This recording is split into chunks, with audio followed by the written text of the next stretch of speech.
अस्सलाम वालेकुम। आज मैं आपको बताऊंगी कि परफेक्ट तरीके से फिटिंग किस तरह से की जाती है। बहुत ही आसान तरीके से आपको बता रही हूँ। एक तो आप जब कटिंग करती हैं आपको पता होता है कि आपने एक्स्ट्रा कपड़ा कितना रखा है अंदर। जैसा कि अंदर एक्स्ट्रा कपड़ा 1 इंच 1.5 इंच 2 इंच रखा जा सकता है। उस हिसाब से आपने जब कटिंग की होती है आपको अंदाज़ा होता है कि आपने कपड़ा अंदर वाफिर कितना रखा है। अब फ़र्ज़ करिए मैंने इसके अंदर 1.5 इंच वाफिर कपड़ा रखा, तो ये किस तरह से मैं यहाँ फिटिंग की सिलाई लगाऊंगी। अब मैं इस पे सिलाई करती हूँ तो मुझे इतनी आइडिया नहीं है, या ये है कि मेरी इतना प्रैक्टिस नहीं है फिटिंग की सिलाई पर, तो मैं अच्छी सिलाई नहीं लगा सकती। तो आसान तरीका आपको बता रही हूँ। ये देखें, जो भी आपने अंदर वाफिर कपड़ा रखा होता है, फ़र्ज़ करें कि मैंने 1.5 इंच जो भी रखा, अब देखें यहाँ से जो है 1 इंच 1.5 इंच जो भी वाफिर रखा है, यहाँ से देखें ये एक फिटिंग आ रही है हमारी। फिटिंग का गैप देते हुए अब देखें इसी को अंदर देखें, कपड़ा जो भी मैंने वाफिर रखा उसी के मुताबिक। अब यहाँ से भी देखें वही जो गैप आपने यहाँ से दिया, ज़ाहिर है अंदर जो वाफिर कपड़ा रखा वो बराबर रखा। ठीक है, ये देखें यहाँ से ये और यहाँ से जो है इस तरीके से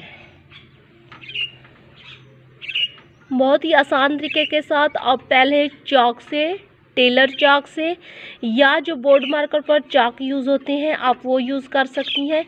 उनसे आप पहले इस तरीके से निशान लगा लें। अब जब आपने सिलाई करना है तो आपने इसी लाइन पे सिलाई करनी है। अब ये लाइन ये नहीं कि अंदाज़ा ना आपने लगा देनी है, ये लाइन अपनी फिटिंग जो भी आपने कमर की जो फिटिंग रखनी थी, यहाँ पे जो आपने चेस्ट का नाप जब लिया था, जो गैप रखना था, उसी के बाद जो हिप का गैप रखना था वो निशान पहले लगा लें। उसके बाद इसी पर इस तरीके से देखें जो भी आप फिटिंग करना चाह रही हैं वाफिर कपड़ा अंदर छोड़ दें। इस तरीके से आप लाजमी ये स्टिच करके देखिएगा, बहुत ही परफेक्ट फिटिंग निकलती है। अब यहाँ से तो आपने निशान लगा लिया, दूसरी सिलाई किस तरफ लगाएंगे, क्योंकि फिटिंग तो दो तरफ से होती है। तो अब यहीं से देखें 2 पल्ले इसके उठा लें, 2 पल्ले इसके उठा लें, मतलब कमीज़ को खोल लें।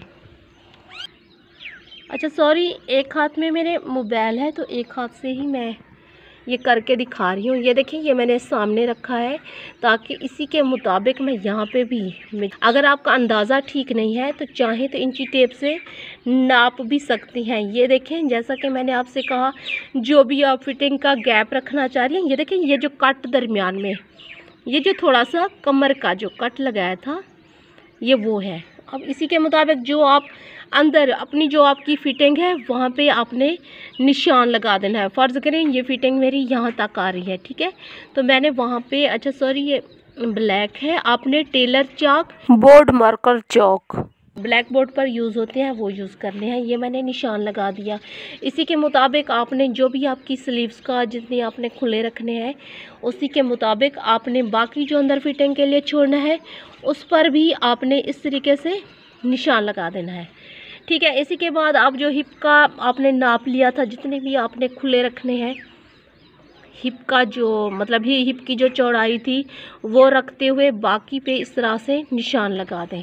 और ये भी इस तरीके से आपने बहुत ही अच्छे तरीके से, ये देखें जब ये लाइनें लगा लेती हैं इसको खोलें, लाइनें लगाकर कमीज़ को खोल लें, नाप कर लें कि जो फिटिंग का आपने निशान लगाया क्या वो सही है या नहीं है। सही नहीं है दोबारा फिटिंग चेक करते हुए आपने ये लाइन लगा देनी है। तो इसी लाइन के ऊपर आपने सिलाई करनी है। अच्छा ये जो राउंड स्लीव्स लगते हैं इस पे मैं वो लगाऊंगी, इस वजह से अभी मैंने स्लीव्स नहीं लगाए। आप चाहें तो स्लीव्स जो दूसरे तरीके से लगते हैं सिंपल तरीके से, आप चाहें तो वो भी लगा सकती हैं। अब मैंने ये राउंड लगानी है। अच्छा परफेक्ट अगर आप फिटिंग, कोई भी मेरी बहन परफेक्ट फिटिंग चाहती है तो आपने पहले आप ये फिटिंग कर लें। ये फिटिंग करके बेशक आप पहन के चेक कर लें इसे। बाद में स्लीव्स को अलग से तैयार करें। स्लीव्स अलग से तैयार करने के बाद, स्लीव्स की मुकम्मल सिलाई करने के बाद स्लीव्स को बंद कर दें और बाद में कमीज़ से अटैच करें। ठीक है। अगर आपको ये सिलाई नहीं आती तो डिस्क्रिप्शन में लिंक दे रही हूँ, आप वो सिलाई भी समझें और उसी तरीके से आपने स्लीव्स अटैच करनी है। बहुत ही परफेक्ट फिटिंग निकलती है इससे। तो अगर आपको वीडियो पसंद आई है तो चैनल को लाइक सब्सक्राइब करना ना भूलिएगा। इंशाल्लाह नेक्स्ट वीडियो के साथ मिलते हैं।